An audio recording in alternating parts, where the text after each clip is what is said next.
Good evening, everybody, and thank you for coming out on this beautiful spring evening. It will be worth your time. I read this book, Unfriendly to Liberty, and I have to tell you, it is a fascinating study of New York City and the coming of the American Revolution, which is a field and a question. The origins of the revolution, the path to independence is a question that was on many people's minds 20 or 30 years ago, and it's kind of fallen out of favor. But in a few years, we have 2026, the 250th anniversary of independence itself, and it's great to have historians asking again, what are the origins of the American Revolution? What's its legacy? What's its significance? And most of all, as this book shows, what was the experience of independence for Americans at the time? So I'm really excited to welcome Christopher Minty to the George Washington Presidential Library. But before I do, I have, as usual, some housekeeping matters. I want to announce a few of the events that we have coming up. On May the 9th, we have our final Michelle Smith lecture. This is going to be Jeffrey Rosen, who wrote The Pursuit of Happiness, which is a new study of the Declaration of Independence itself. What's interesting is it's written by one of the nation's leading constitutional scholars who has now turned his eyes to the Declaration of Independence. I think it's going to be a really interesting talk to see what he's discovered by looking at it through his own eyes. We're also going to be hosting a free brown bag on May the 10th, so that's the day after the lecture. Our own Alexandra Montgomery, who is our manager of the Center for Digital History, is going to be giving a talk on one of our most important maps, the Hutchins map of 1778. So if you want to learn more about this map, that'll be a lunchtime talk on May the 10th. And then our next lunch at the library, and this is another lunch, but this is one that you pay for and we provide you with lunch, is going to be on May the 15th, and it's featuring Brooke Manville, who is both a scholar, he was a professor, and then he went in and became an entrepreneur. And he's now written a book, The Civic Bargain, How Democracy Survives. And it's a look at democracy from ancient Greece to the present day, looking at what has worked and sustained democracies over time. So that's May the 15th, our lunch at the library. And then finally, our forward evening book talk for May is going to be featuring Talmadge Boston and his new book, How the Best Did It, Leadership Lessons from Our Top Presidents. That'll be May the 23rd. But tonight, we're here to hear Christopher Minty talk about his new book. Christopher is joining us from the University of Virginia, where he is an editor at the Center for Digital Editing, which is a wonderful new institution at UVA, and maybe we'll talk a little bit at the end about what the work that you do there. He is also an elected fellow of the Royal Historical Society in the United Kingdom. He received his BA and PhD from the University of Stirling in Scotland. He's held a number of different fellowships, including the Bernard and Irene Schwartz Fellowship of the New York Historical Society, and previously served as the assistant editor of the Adams Papers Project, and also the managing editor of the John Dickinson Writings Project. Chris, do you want to join me?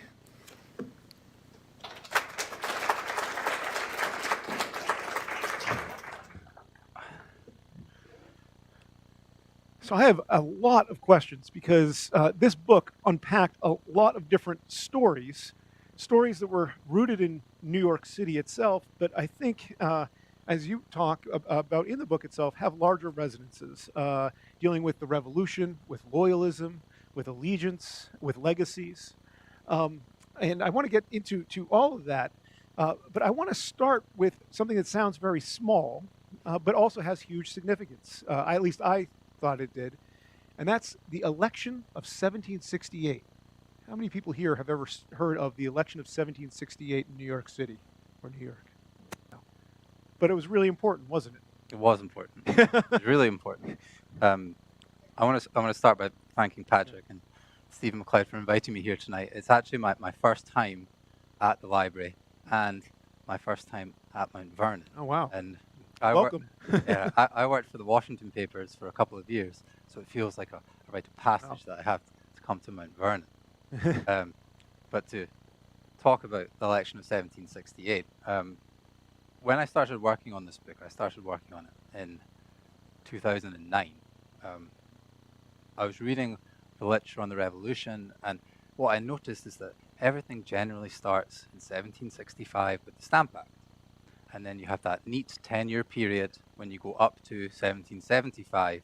And during that 10-year period, people go from being Britons to becoming revolutionaries or patriots and Americans. And I was looking at what was happening in New York City.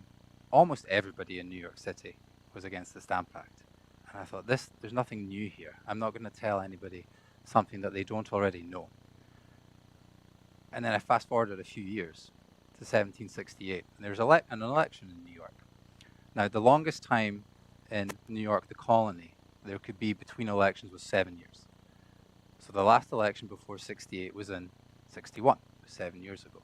So in 1768, the governor has to call an election, and he does.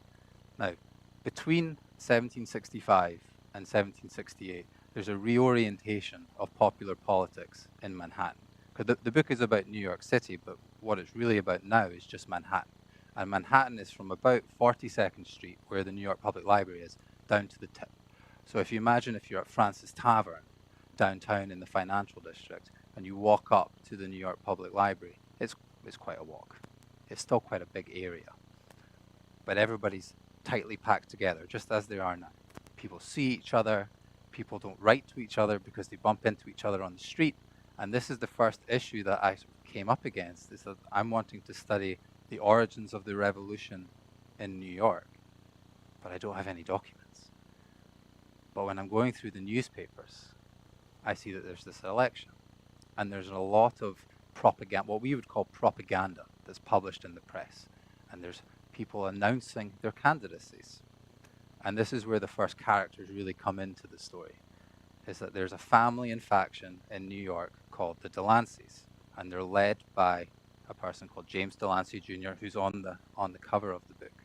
And he's supported by Jacob Walton and James Jauncey. They're all merchants in New York. And in the 1768 election, they're up for election. They announce their candidacies in the press.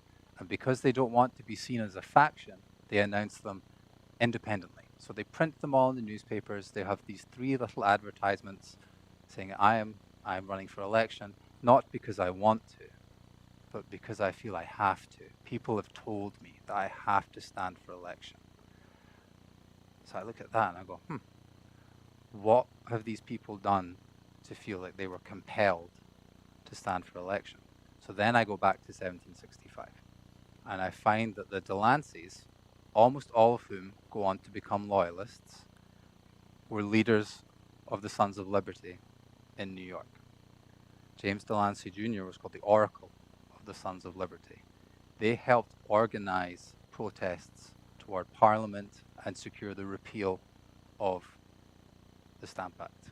James Delancey strikes up a friendship with the Marquis of Rockingham, who is the Prime Minister when the Stamp Act is repealed.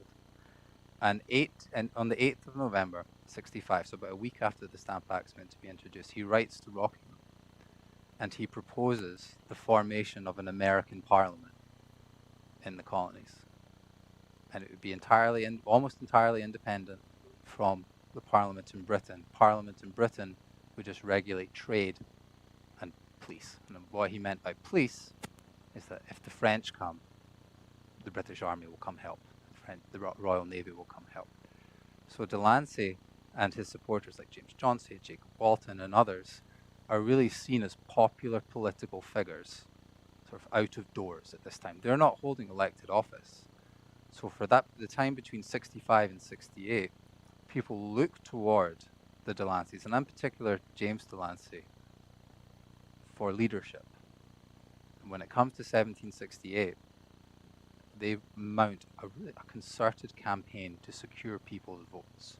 They not only announce their candidacies, they publish essays in the press, they release broadsides that can be stuck on tavern windows or coffee house windows so people walking by can see. Essays that are published in newspapers, these will be left on tavern tables and coffee house tables so people can read them. They commission pamphlets, which are longer so people can study them a little bit more. And they flood Manhattan with election materials. Not only this, they start to hold events. They hold events in taverns. So on a Monday, in the lead up to the election, on a Monday, Tuesday, Wednesday, Thursday, there's an event every night in the same tavern. It's Benjamin Stout's tavern. There's a lot of beer, there's a lot of cider, a lot of alcohol, and a lot of food. And the Delanceys pay for it all. And you can imagine these events as the beer, the alcohol is flowing, the wine is flowing, the cider. People come together and they bond. They form associational bonds based firstly on their political views. The Delanceys pay for everything. People might have come back, night after night. New people would come in and out. They gain popular support here. But they're not the only people standing for election. Their opponents are mainly from the Livingston family and faction, a very prominent family in and around New York City. They don't do any of this. They rely on what's traditional modes of mobilization, so deference. Like, you should vote for us because you always have.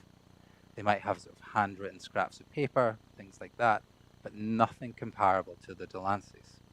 The Delanceys really try and secure your vote. And their message in their campaigns is that we're merchants. Delancey, Walton, and Johnsey are all merchants. New York City is a mercantile city. So we understand the city better than our opponents. Their opponents, they allege, are lawyers. What do lawyers want to do? This is what the Delanceys say. They want to put their hands in your pocket and take money out for themselves. The Delanceys, on the other hand, want to put money in your pocket because they're concerned with using the British Empire and the trade that it presents to benefit New Yorkers.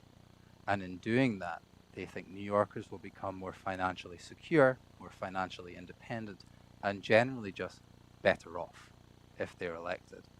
Whereas those lawyers, they just want to take money from you and enrich themselves. And this is a really one-sided conversation in the campaign. And in the results, all the Delancey candidates are elected. What I was quite fortunate to find in the 19th century, a poll list was published. So everybody who was able to vote in New York and everybody who they voted for, it was published. So I could see all of the names and who they voted for, all of the candidates. And I'd already tracked their political behavior all the way down toward the revolution to see whether they became a loyalist or they became a patriot. And a majority of the Delancey voters in '68 became loyalists. And a majority of the Livingston voters became patriots. So 1768 is really, in New York, in Manhattan, that's when the path to revolution starts. And it starts because the Delanceys are elected to the assembly and they've started to mobilize popular political support. And they're doing a different type of politics that has been done before. And it's extremely effective. So the Delanceys democratized politics, but became loyalists. Yes. We'll get to that. Yeah. So I don't know if you could tell us a little bit. I mean, you alluded to it in your answer, but could you talk a little bit more about what you describe as their political economy? I mean, what did the Delancey see as the future? What was their platform? And how did they see politics and economy coming together in New York? And how did that influence the coming of the American Revolution, especially as the Townsend duties and all these other things, these economic policies are trying to restrain colonists? What are the Delancey's trying to do during that? Because really, it's the Delancey city at this point. This book is kind of the rise and fall of the Delancey's in some ways. So the interplay for the Delancey between politics and economy, they're woven together. They viewed them as two of the same. And they say that they're merchants, so they better understand how to maximize essentially the city's profits and bring in more trade and make New York City the most important commercial center in the British Empire, surpassing perhaps even London. Because by this time, New York City was probably the second most important urban center and harbor, surpassing perhaps Philadelphia and Boston. The Delanceys wanted to really solidify that and push New York further. And the way that they were able to do this is they set up some organizations to promote the city's trade, to make sure that more ships were coming in and out of the harbor. So in 1768, after they're elected, they start to implement their political views and their economic views, and they found something called the Chamber of Commerce, which is still around today. It's a different format today, but it's still around. And the Chamber of Commerce is designed to regulate trade in New York. The majority of the members are from the Delancey family and faction. A majority of the members go on to become loyalists in the American Revolution. They also set up the Marine Society, which is to care for widows and orphans. It's kind of looking after the people who are participating in trade. In terms of their equivalents in Britain, it's people like Edmund Burke and the Marquis of Rockingham. They're kind of moderate Whigs at this time, because people often, the Delanceys are loyalists, so thus they are Tories with a capital T. Nobody in New York at this time was really a Tory. They were all Whigs, all on a different degree, a different spectrum. And when we get on to the people who go on to become patriots, they're a little bit more radical. The Delanceys think staying within the British Empire and using the British Empire is going to benefit New Yorkers, and it's almost exclusively through trade. They want to make sure that New York City is set up as the most profitable center in the colonies, not Boston, not Philadelphia. And New Yorkers, ordinary New Yorkers, really buy into this, because during the 1750s, during the 7 Years' War, the French and Indian War, the British Army is headquartered in the city. There's a lot of Royal Navy ships there. There's a lot of money flowing through the city. When the war ends in 1763 and the soldiers and the sailors leave, it dries up. People in New York remember this. The Delanceys are trying to return New York City to sort of past glory. Maybe not glory, might not be the right word, but prosperity. And to do this, they want to rely on their experience as merchants, saying that we are merchants, we understand what's best for the city. You should vote for us. You should not vote for your opponents because they're lawyers and they're just going to take money from you. And that's how they go about it, is they want to sort of weave together their political views and their economic views, so they're almost the same. And people really sort of buy into that. Yeah. And now they're in power in the assembly. Mm-hmm. How do they change? What's their political behavior like in the assembly? Do they continue to down this democratizing alleyway, or do they go a different way once they're in power? Because sometimes people get power and it's a whole different story. Yeah, this is one of my favorite parts of researching this book, is when the Delanceys are in power. Because I mentioned the Chamber of Commerce and the Marine Society. They do that. But perhaps the most sort of significant, or really the coolest thing that they do, is they lead sort of the charge to build a viewing chamber in the assembly. So they said that we will be your representatives and you can check us and make sure that we are advancing your needs. So you can literally come and watch us as we be assemblymen. So they build a viewing chamber in the assembly. So New Yorkers from across Manhattan can come in and literally watch them doing what they said that they were going to do. And they're trying to sort of say that we are your representatives, so you can literally see us be your representatives. And at one point, this actually comes back to bite them a little bit. But we'll get onto that in a little bit. Yeah. But that's like one of the best things that I think that they do. Another sort of perhaps a more basic level, is they make sure there are more firemen on the streets when they need more firemen. So they're protecting New Yorkers, like literally protecting New Yorkers. There are more firemen. They want to make sure that everything is running as it should. So one of the Waltons, he's very significant in making sure that there are more firemen on the streets, just in case there is a fire. That's the sort of the primary things that they do. They do have some other smaller things, but the viewing chamber and the Chamber of Commerce are sort of their main sort of. Yeah, no, and thank you for mentioning the Chamber of Commerce. I was going to ask you about that as well. So the original Chamber of Commerce is founded by the Delanceys. Mm-hmm. The Delanceys open up access to the assembly in ways that probably no other colony had that much public access. They expand participation. More people are participating in politics than ever before. Yep. They take all these new tactics. I mean, you described it as a campaign. Mm-hmm. It reads like a political campaign you'd think today. And even they created tickets. So when Yeah. we talk about the ticket today, I mean, was this the first time that a ticket was produced in the colonies? I'm not sure it was the first time.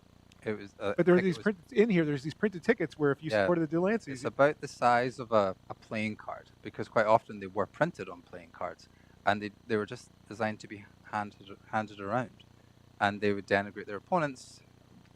The same thing, talking about how they were lawyers and how they were bad and they were merchants and they would look after you, and they were just designed to be handed around.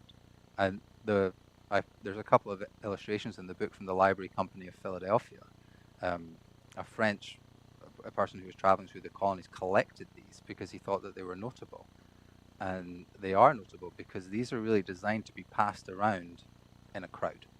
And it shows you just how dense and how urban New York City was at that time, is that I have this tiny little playing card. I can just, it would be just like in here, if I had a little playing card, maybe I should have brought one.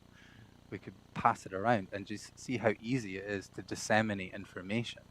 And by doing that, you're mobilizing support.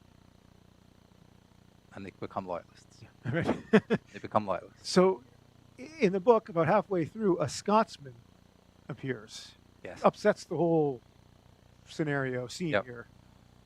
Mhm. Tell us about him. Yeah, it's Alexander McDougall. When How many people here have heard of Alexander McDougall before? Be interested? All right. Yep. Yeah.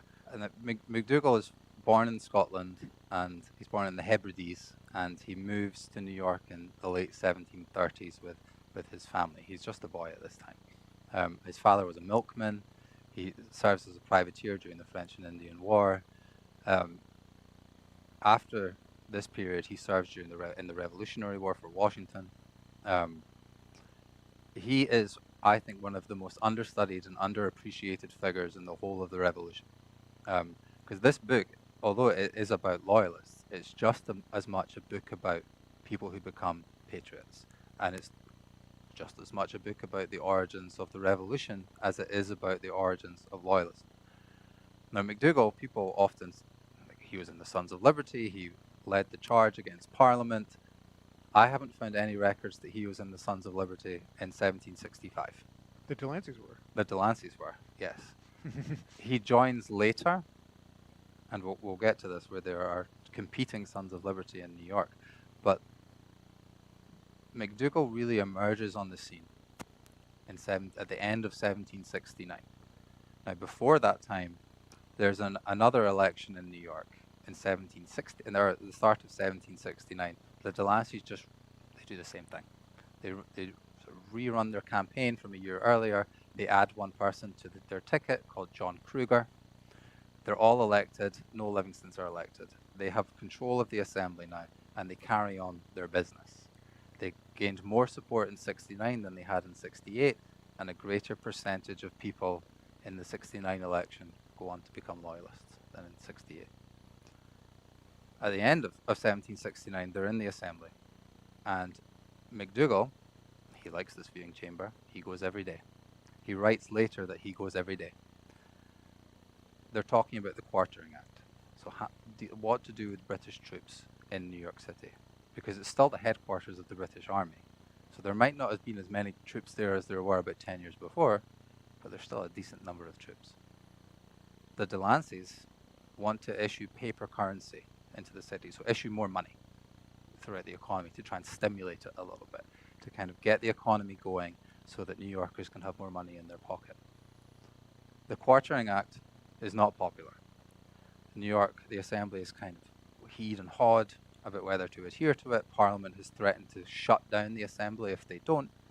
The Delanceys are kind of in a bind here, and they don't really know what to do. So they go talk to a couple of people called Isaac Sears and John Lamb, both of whom go on to become patriots in the Revolution, both of whom, at this time, supporters of the Delanceys, helped them get elected in 68 and 69. So they speak to Isaac Sears, and it's John Kruger, James Johnson, and they have this meeting. And they kind of view Sears as maybe a little bit like a lobbyist. He's trying to get a sense of what New Yorkers are feeling. So they talk to him about the Quartering Act, like, we have to do something here, or Parliament's going to do something bad. And Sears recommends that they attach, sort of what they do in Congress now, they attach the currency to this bill to pass it through, and that will quell sort of New Yorkers' anger. The Delanceys here this is like a critical misstep. Like, up until this point, they've had a really good sense of New Yorkers' feelings and thoughts about the imperial crisis, and they've been able to mobilize support and kind of like direct New Yorkers' support where they wanted. When they're going to vote on this bill, they lock the doors to the assembly. They physically lock the doors so nobody can get in. This is like a critical misstep. After they've opened it up After themselves. they've opened it up, they close it. So McDougall anonymously writes a broadside, so a big essay. It's called "To the Betrayed Inhabitants of New York," because he alleges that the Delanceys have betrayed them. They shut them out of the assembly, and they have formed an alliance with the acting governor at that time. And the acting governor was someone called Cadwallader Colden. He was the lieutenant governor. He had served in office, in various offices, since the 1720s. He was really old, and everybody hated him. Everybody hated him because he was also the acting governor during the Stamp Act crisis.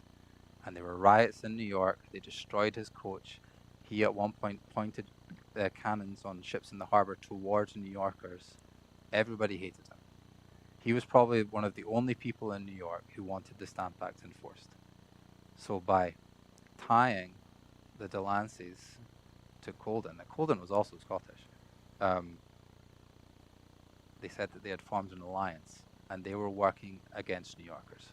The Delanceys, McDougall argued, sought only to advance themselves, and this was proof of that. And he made some sort of derogatory remarks against them and a lot against Colden. And this broadside causes massive upset in the assembly. Colden is really annoyed, and they start this campaign to try and identify and imprison and charge the author because they don't know who it is. And McDougall obviously doesn't confess, say, "Oh, it was me." But they start this campaign to try and find him. They interview people. They interview the printer, who's someone called James Parker. Eventually, they find out that it was McDougall, so they throw him in jail. On what charge? Seditious libel. Seditious libel against Colden, against the Delanceys. So McDougall is like, "Oh, what am I going to do here?" He's in jail. He just keeps writing. He keeps writing. He keeps writing essays in the press, mobilizing support. He's portrayed and depicts himself as a martyr. He is the Wilkes of America.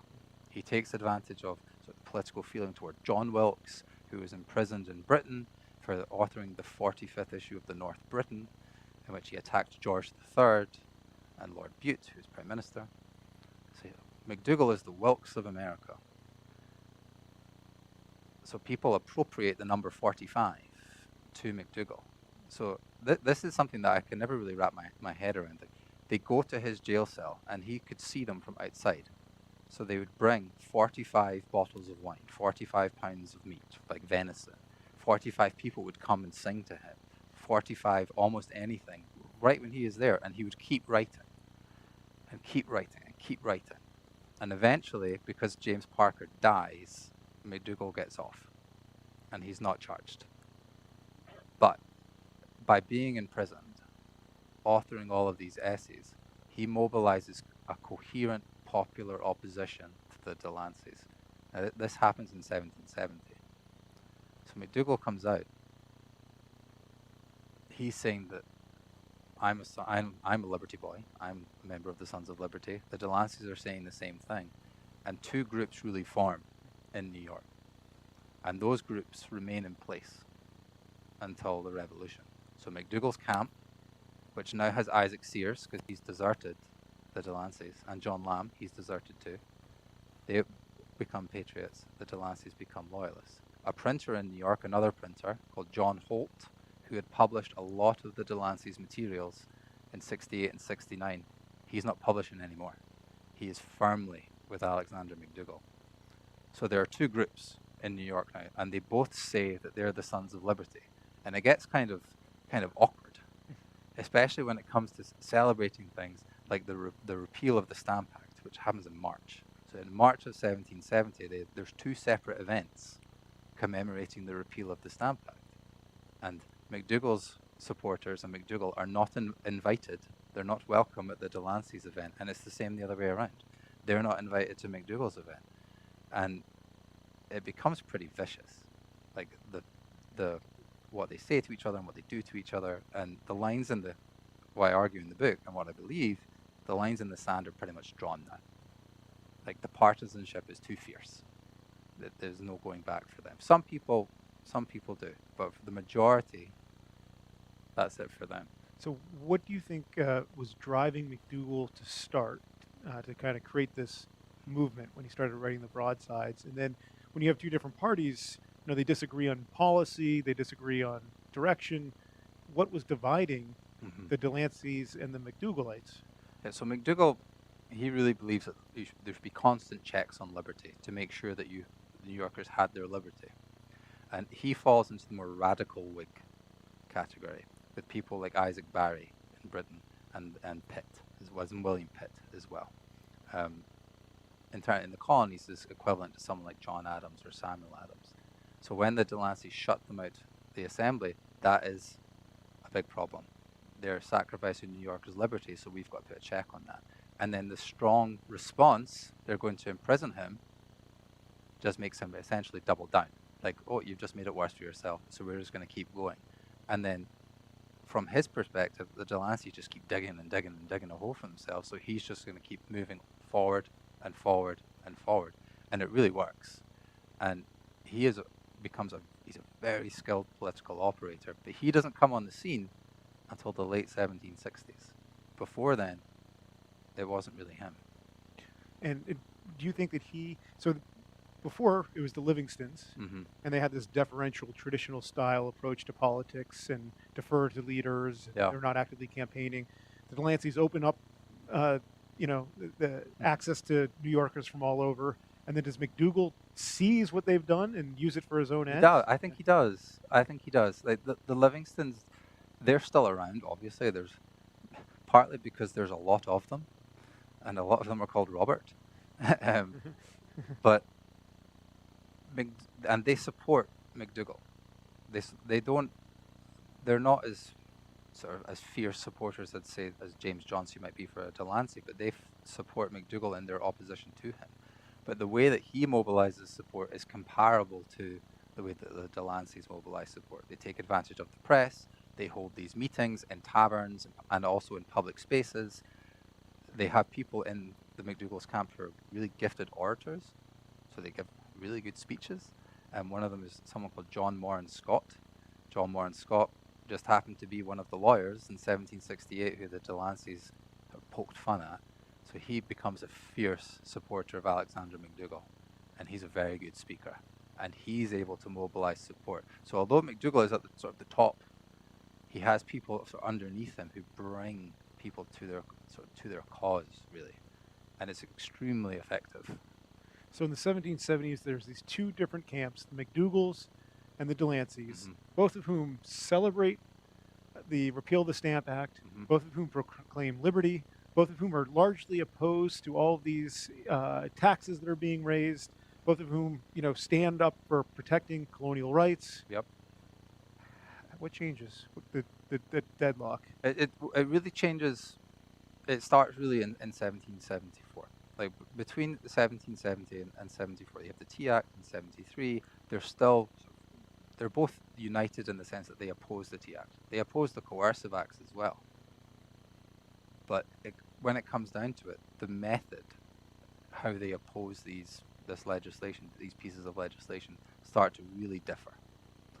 So in the summer of 1774, McDougall starts writing to people in other colonies about this because he doesn't think the New York Assembly is being effective because not enough is being done. So he strikes up a correspondence with Samuel Adams in Boston. And he's writing a letter with Isaac Sears. The letter is in the New York Public Library. He suggests a continental congress. So a meeting of some delegates from all of the colonies come together to talk about how they can oppose Parliament. The Delanceys are like, oh, this isn't great. And they try and seize the initiative here. They try and make sure that it's their people who are going to be going. But McDougall, he's smart. He wants to make sure that he has support from people not just in New York, outside the colonies as well. I worked for the Adams papers at the Massachusetts Historical for a long time, and one of the most unique documents that they have is John Adams's diary. And John Adams keeps a diary when he travels to Philadelphia as a delegate to the Continental Congress, and he travels through New York, and he spends longer in New York than anywhere else. He spends over a week in Manhattan. And it's almost, who's waiting for him almost as soon as he enters the city? So standing there with bells on. It's Alexander McDougall, because he sees a kindred spirit in Adams, in both the Adamses and the other delegates from Massachusetts. And they strike up a friendship, a political friendship, and a union. And what McDougall does, he spends almost every day with Adams. He takes him everywhere. He introduces him to all of the right people. He tells him what's going on in New York City politics. He says there's two parties here. There's the party you don't like, you shouldn't like, and then there's us. And they strike up a real friendship. And Adams is keeping this diary, and he writes down all of the places that he went and all of the people that he met. And McDougall appears in almost every entry. Like, well, McDougall took us to John Warren Scott's house out of town. McDougall took us here. We had dinner together. He asked us if we wanted to have breakfast together. And it becomes almost exhausting. And Adams is keeping this diary primarily for the benefit of his wife, Abigail, because he's not writing to Abigail at this time. McDougall starts to sort of build intercolonial bonds. This is something that the Delanceys never do. They don't really look outside of New York. They don't really look outside of Manhattan, really. They think Manhattan is the center of the universe to them. As it is for some New Yorkers, it's still like that today. So as things progress, so the Continental Congress happens, Continental Association is passed, New York has all of these various committees that are formed, and they're all kind of humorously named. There's the Committee of 50, then the Committee of 51, Committee of 60, the Committee of 100, and the Delanceys really pack the committees early on. More members are Delanceites than people who support McDougall, but the balance shifts as more people are added to these committees. When it comes to sort of the spring of 1775, the New York Assembly sort of refuses to adopt the proceedings of the Continental Congress. Like, we're not gonna deal with them. We're not gonna accept what happened in that legislature because it's not legal. It has no legal authority. We have legal authority. We're the ones who should be protesting. They refuse to sort of select or appoint new delegates to the Second Continental Congress, and this is still a Delancey-controlled legislature. So what does McDougall do and his supporters do? They just set up a new government to do this. James Delancey realizes that things are going really poorly for them. So in May of 1775, he thinks, well, I'm friends with the Marquis of Rockingham. We've been corresponding for years. I'm friends with Edmund Burke. We've been corresponding for years. Burke is New York's agent in Parliament. I'll travel to London to, put forward New York's case in person, because the Delanceys wanted to use the legally elected assemblymen to protest. People like McDougall thought, no, you're not going to do that. It's going to be too slow, and you're not going to do what we want. So they set up another government to do that.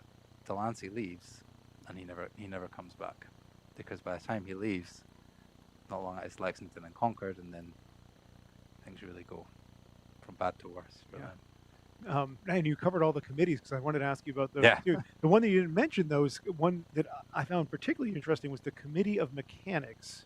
Mm-hmm. Because as you were talking about, there are all these committees, and some of them are, Delancey controlled. Yep. But then because they're controlled by the Delanceys, there's this new committee called the Committee of Mechanics that basically says, no, you have to listen to what we say, even though they have no authority, and that was McDougall. Is that right? Mm-hmm. Yeah, so the Committee of Mechanics is composed primarily of non-elite people, and they wanted to advocate for themselves separate from the Delanceys. And the Delanceys tried to, I don't want to say implement themselves into this committee, but they wanted to try and control it, but they never could.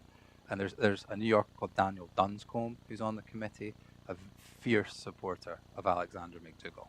And the Committee of Mechanics, not too much remains available about it, which is kind of a shame because it's unique compared to the other committees. But they're real supporters of McDougall. And McDougall really taps into that, and he gains more support from non-elites. And it's at this, during this time, McDougall, he's the son of a milkman, he's a privateer. He's not wealthy, at least in comparison to the Delanceys. James Delancey went to Eton, he went to Cambridge, he went to the Inns of Court. He owns what would be now almost all of the Lower East Side, more than just Delancey Street. He's extremely wealthy. he's probably one of the wealthiest people in the colonies, not just in New York. And I think people might just get a little bit tired of it. Yeah. A little bit. Like you said that you were for us, but you're quite clearly not.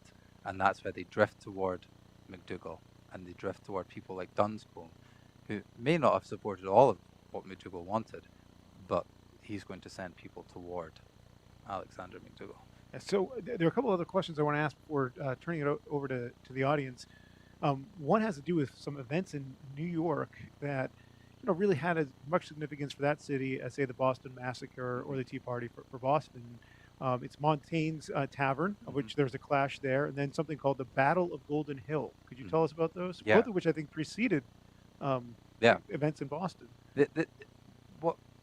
What happens here?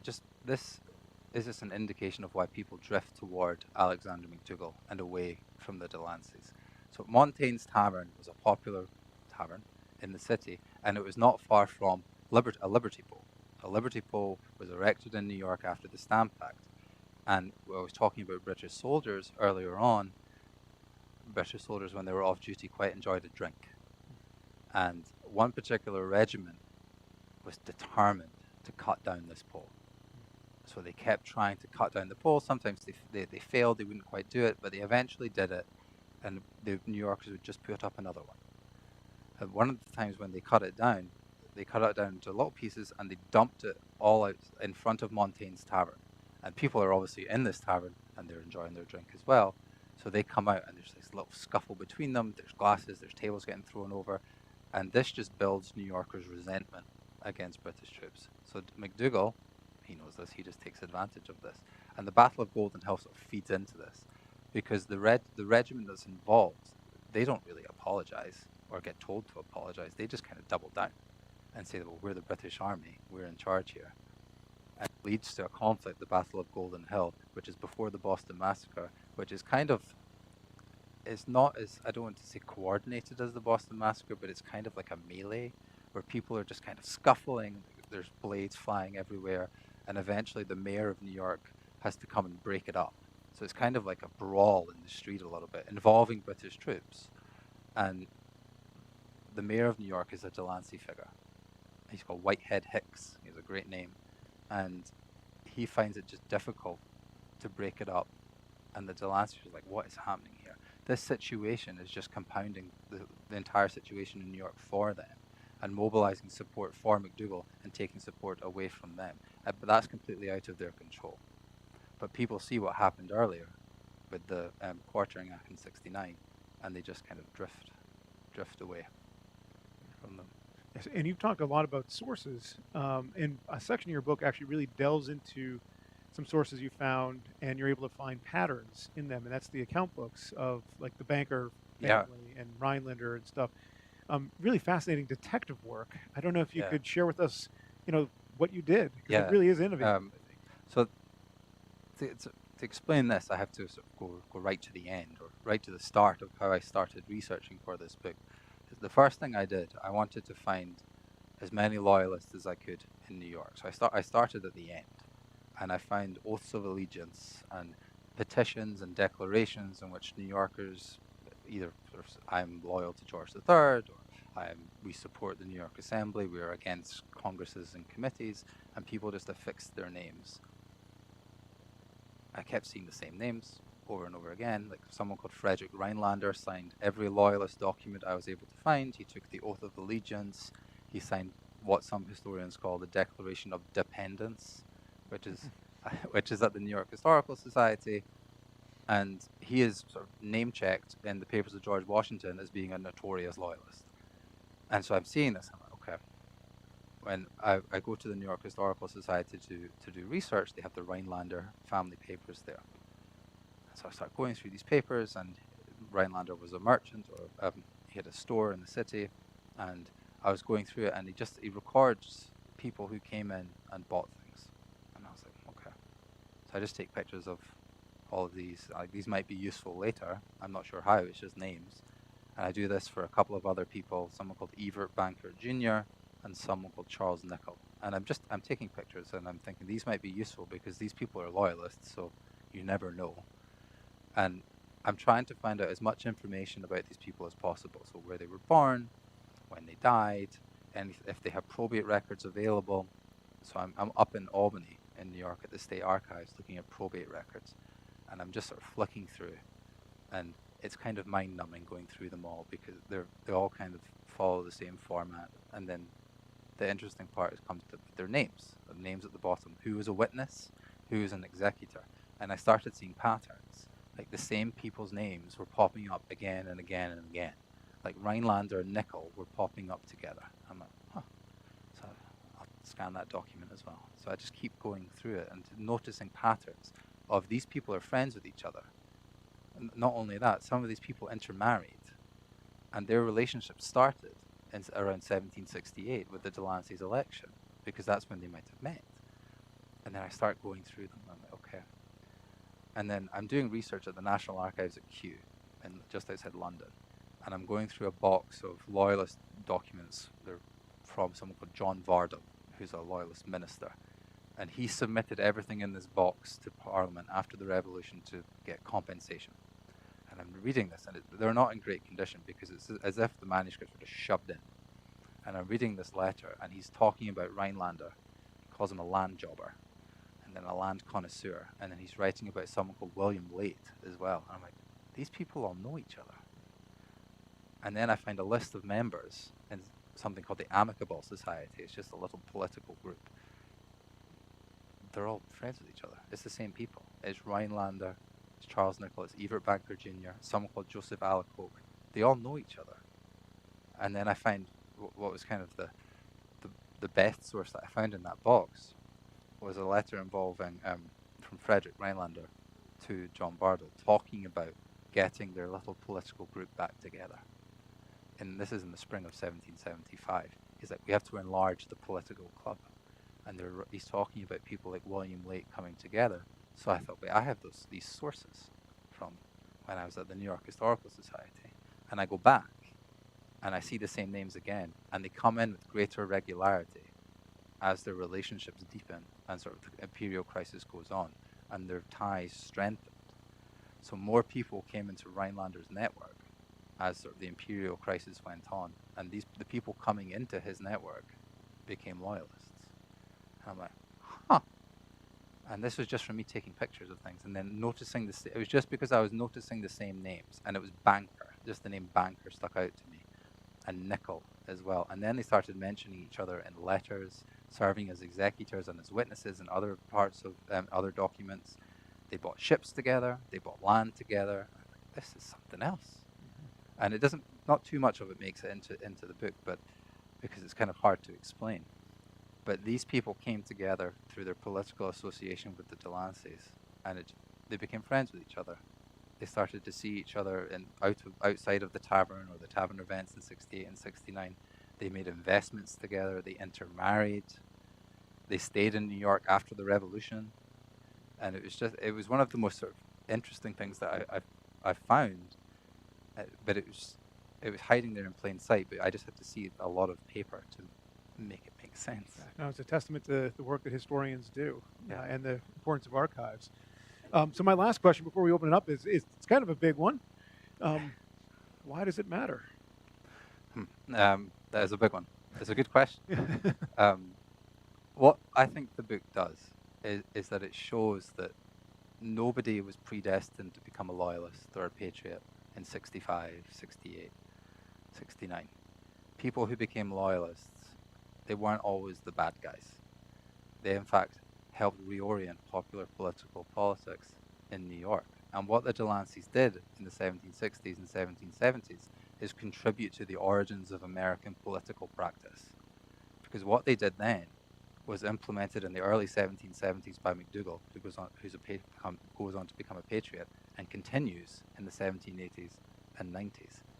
And not only that, people who became loyalists founded organizations that are still around today.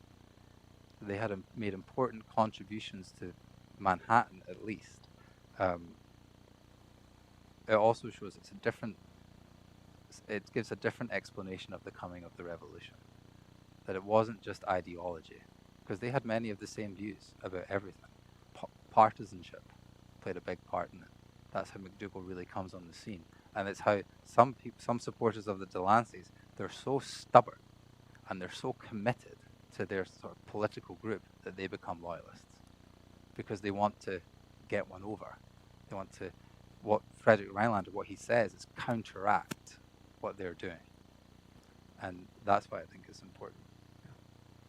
Great. Questions? I think because we're getting recorded, we've got to make sure we have a microphone. Just raise your hand. We've got one coming from the back and the front. So, yep, right. Who's first? Yeah, thank you. This was a fascinating talk. This started with an election. Mm-hmm. Okay, who was allowed and not allowed to vote in that election? My assumption is it was only white men, correct me if I'm wrong, and to whatever extent it was just white men, what other restrictions were there in terms of owning property and anything else of that sort? And then last question that's not as important, but is Delancey Street named after the Delanceys? I'll answer your second one first. Yes. yes, yes, it is. If you look up maps of New York in 1776, it's one by Bernard Ratzner, you can see the Delancey Square, and that's pretty much the Lower East Side. And James Delancey Jr. owned pretty much all of that.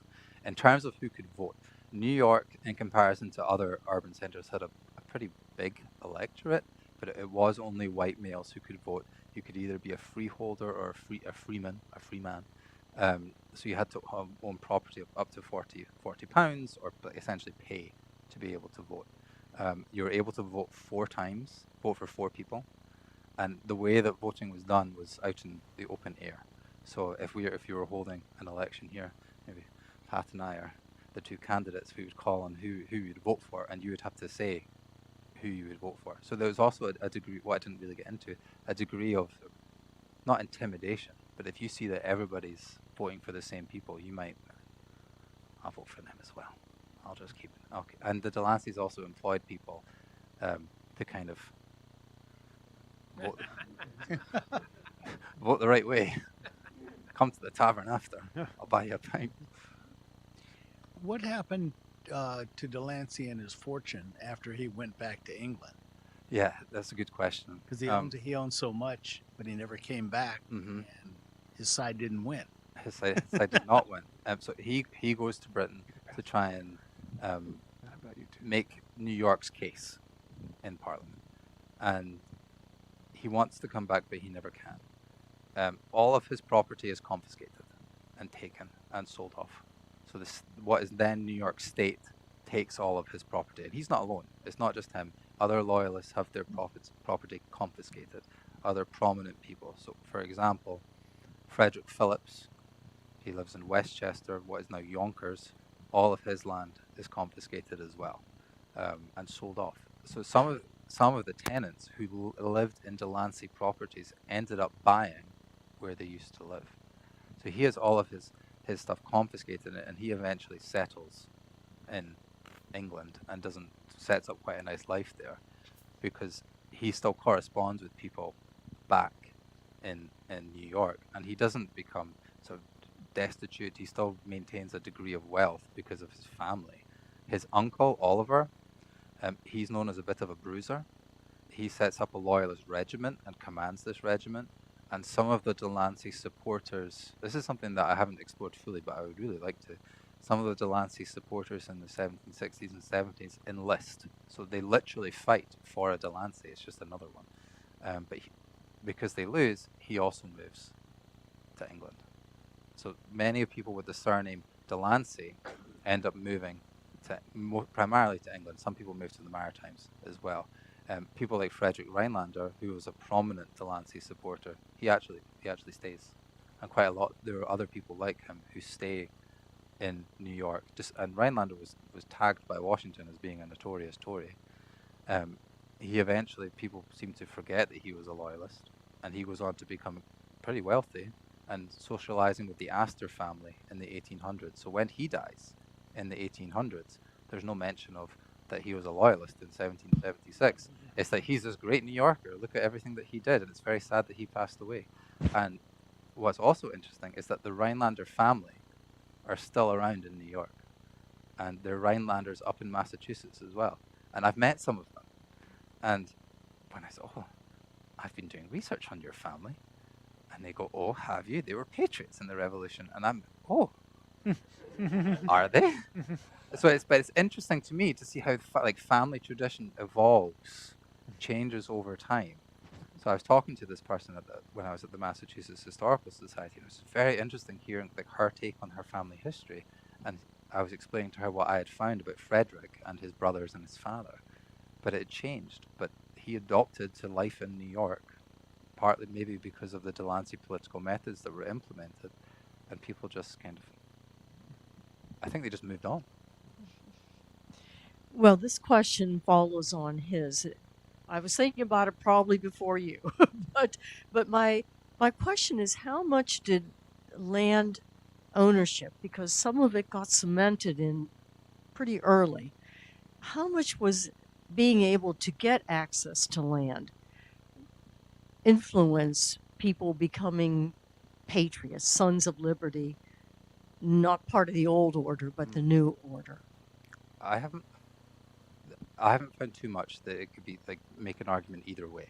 Like there were rich people who had a lot of land who went on to become patriots, like the Livingstons, and then the Rensselaer family, a little bit more upstate.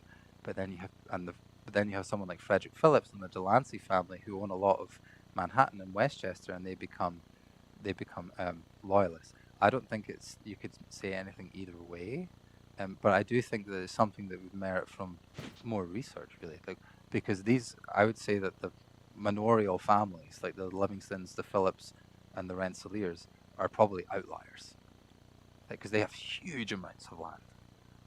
I'd be more interested in studying sort of, I hate to say, ordinary people. Like how did they behave? What land did they own? How much real estate did they have in Manhattan? Where did they live in Manhattan? And how did that affect their political behavior? Whether those sources exist, I don't know, but it'd be pretty cool if they did. Because one of the benefits of when you research something like this in the 1790s, when you have city directories, so you can literally see where everybody lives, you have their address. And that is something that I tried to explore for this book, like where did the Loyalists live and where did the Patriots live? But I was never able to find enough sources to make a convincing case either way. And it was something that was quite frustrating, because when I finished graduate school, I got a one-year job at the New York Historical Society to do research, and I wanted to explore the Patriot side of the coming of the revolution. So find similar documents to what I'd found for Loyalists, find out where they lived. And I spent a year just kind of frustrated because I couldn't really find anything. I made progress, but not the progress that I wanted to make, because the comparable documents just weren't there, and I didn't want to have a really unbalanced book. So I just doubled down on the Loyalists. But it is something I'd love to explore more in my spare time. Thank you for explaining that. Never knew that the origin of modern politicking started with the election of 1768 in New York, with tickets and providing booze and all that went with that. Question. Yeah. Well, since the Delanceys used strong arm tactics, as you represented there, physically, did the other faction, the McDougalls and the Livingstons, the other group, the other Sons of Liberty, reciprocate in similar fashion? And if they did, who controlled the combat? I mean, was it the British troops? Were they the ones that came in and sat everybody down and said, well, these are the winners and these are the losers? And was there any question about an issue we hear about all the time now, which is election integrity? Mm-hmm. That's a really good question, and there's multiple ways I could go for this. But like for the Delanceys, people allege that folks like Oliver Delancey were forcing people to vote for them, and like physically forcing. So like through methods of intimidation, like maybe he'll stand right behind you, and like if you don't vote the right way, they might rough you up a little bit, or if you're a tenant, they might try and like force your hand to make sure you vote for your landlord.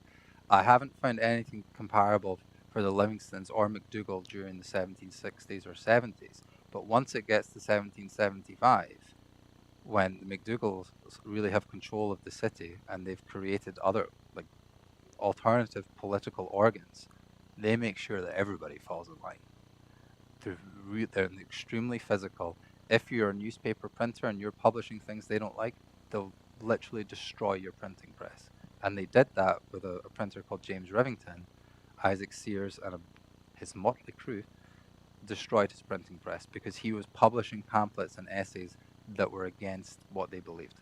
So they destroyed his printing press. If you refused to sign the Continental Association, they would make your life a misery until you did. There was one example of a loyalist called Christopher Benson, and he gives an account of when he's comes outside his house and people are trying to essentially get him to fall in line, and he doesn't want to, so he's standing outside his house with a sword in his hand, and he's like shouting at these people are shouting back at him, and they throw things at him, they throw rocks at him, and they hit him sort of right between the eyes, and he writes an account of this, trying to plead his case, like, look how nasty these people are. But the people on the other side are just doing the same thing. They're trying to sort of create a new political order. And people like McDougall and his supporters are extremely effective in 1775, 76. They make sure that everybody falls in line. Because if you don't, and you're a loyalist, and you're a committed loyalist, you've got some options. One of them is to fall in line, and the other one is to go to jail. And some of the jails were not very nice. There was a jail in Connecticut that was underground, and there was a loyalist there. He doesn't feature it in this story, but when he he petitions Parliament for compensation, he explains that he's been underground for 6 months and he hasn't seen the sun. So he's deep underground in the Simsbury mines because people want him to fall in line, and many people did fall in line. But it happens on both sides, so I don't think it was exclusive to one or the other. But going back to sort of election integrity, McDougall questioned the election results. He was like, you've got Oliver Delancey, he's a bruiser, he's going to force people to vote, so let's question the results of the election. But it had no effect, but it might have brought people into McDougall's orbit, because Delancey was known to be very good at it. And unfortunately, there's not that much available on Oliver. Like, he's James's uncle. He's been around since the 1740s as a popular political figure, and there's just not too much available, which is a real shame. And there's not too much available for the Delanceys. At one point, I had a theory that they burned all of their papers because they were loyalists, but I was never able to substantiate that. I think it was just out of frustration. Well, thank you, Chris, for a great talk. I think you're going to stay to sign books. Yeah. That's great. We have books available there. Also, I want to point out something behind Stephen McLeod.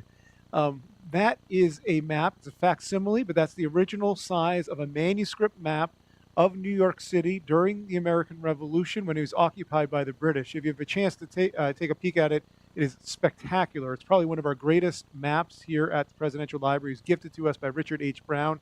When you look at it, this is a manuscript map. This is somebody, basically our artist, really drawing the surrounding area of New York City. This is the generals in New York wanted to know the lay of the land. And if you look at it, I mean, the details, unbelievable. It's almost three-dimensional when you take a look at it. So I invite you all to take a peek at that on your way out when you buy a book, and then come back in and get it signed.